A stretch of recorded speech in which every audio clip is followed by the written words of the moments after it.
안녕하세요. 해림서원에 오신 것을 환영합니다.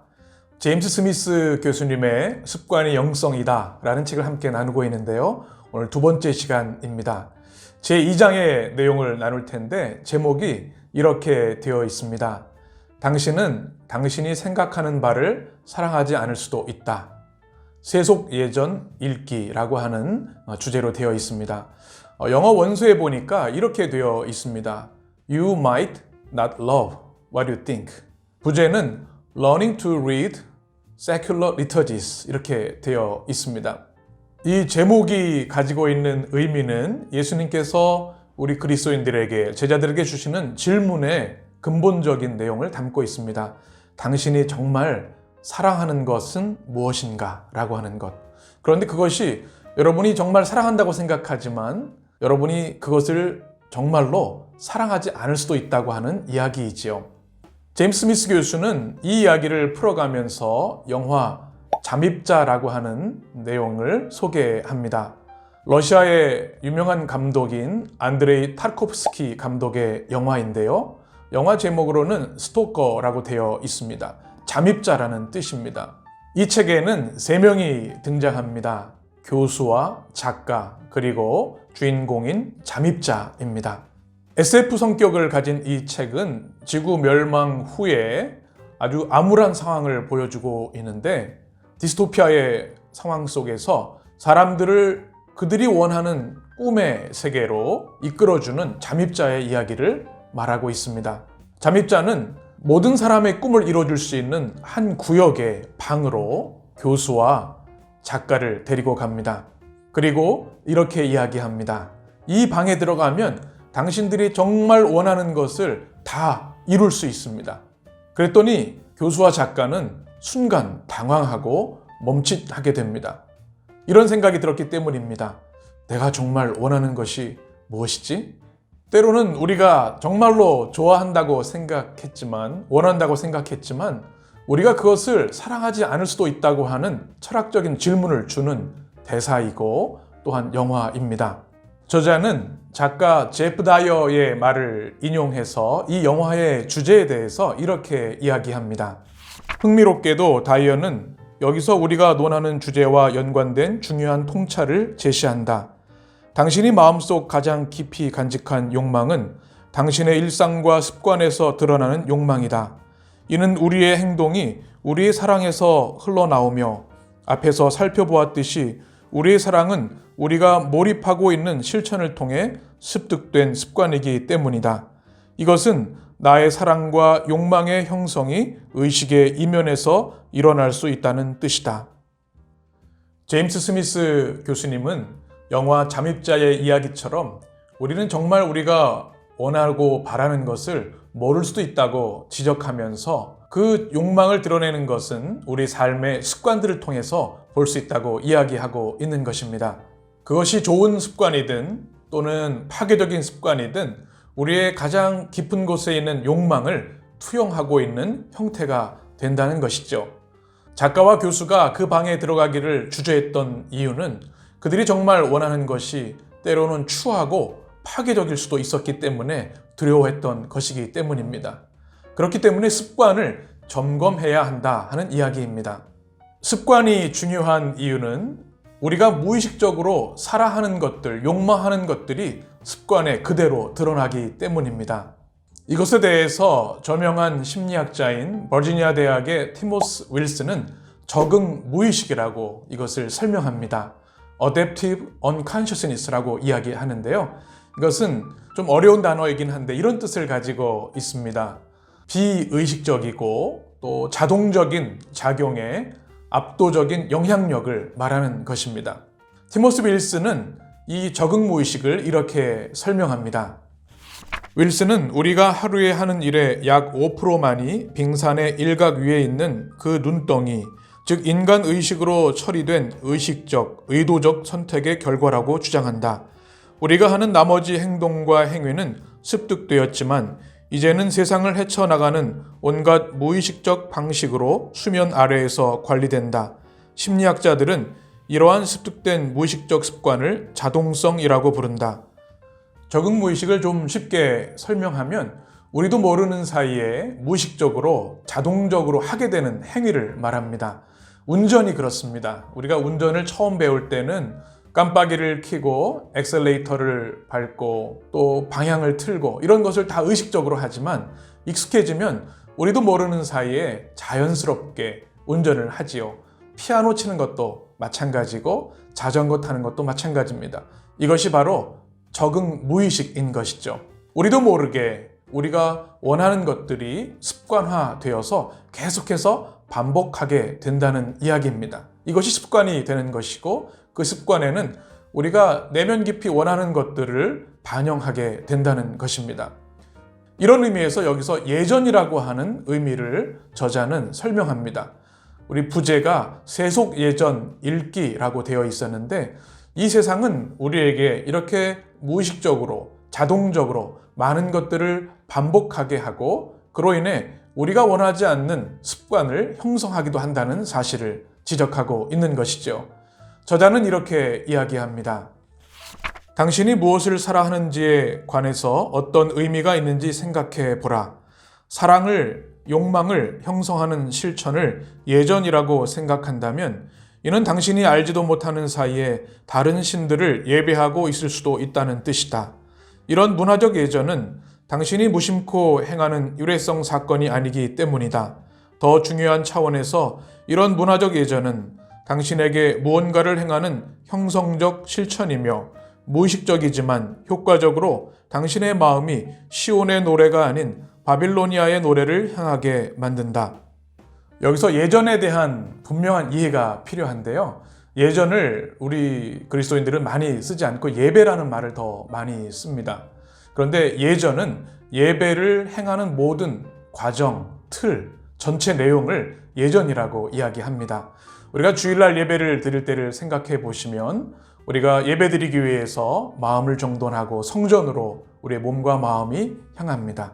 조용한 기도를 드리고 또 찬송을 하고 교동문으로 주님을 찬양하고 함께 공동기도를 하고 성찬예를 하고 설교를 듣고 이 모든 과정들을 예전이라고 할 수 있습니다. 이 예전은 그 안에 깊은 신학적, 성경적 의미가 내포되어 있고요. 그 반복을 통해서 우리는 참 하나님을 만나고 경배할 수 있게 되는 것이죠. 제가 미국에서 목회할 때 생각을 해보면 루터란 교회라든지 또 UMC 교회에서 항상 예배 드릴 때는 리터지스트가 있습니다. 예전을 처음부터 끝까지 인도하는 사람인데요. 우리의 마음과 영혼을 하나님 앞에, 하나님의 임재 앞에 이끌어가는 사람입니다. 그 모든 과정을 리터지라고 이야기하죠.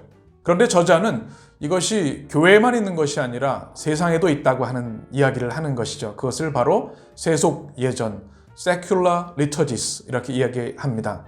우리가 원하는 것을 끊임없이 반복하게 하고 무의식적으로 행하게 하는 것, 그것이 바로 세속 예전인 것이죠. 세속 예전을 분명히 알아야만 우리의 진정한 욕망이 무엇인지 점검할 수 있고 우리의 습관, 우리의 삶, 생각, 우리의 존재의 방향성을 새롭게 재정향할 수 있기 때문입니다. 저자는 경쟁적 신이라고 이런 표현들을 쓰는데요. 이것은 팀 켈러 목사님도 얘기하는 가짜 신, counterfeit God 이게 되겠죠. 하나님이 마땅히 경배받으셔야 할 그 자리에 있는 가짜 신들을 숭배하고 경배하는 것이 바로 세속 예전입니다. 그 대표적인 예로 저자는 쇼핑몰 예전에 대해서 이야기합니다. 말이 참 재미있죠. 저자는 이 쇼핑몰이 고대의 신전과 같다.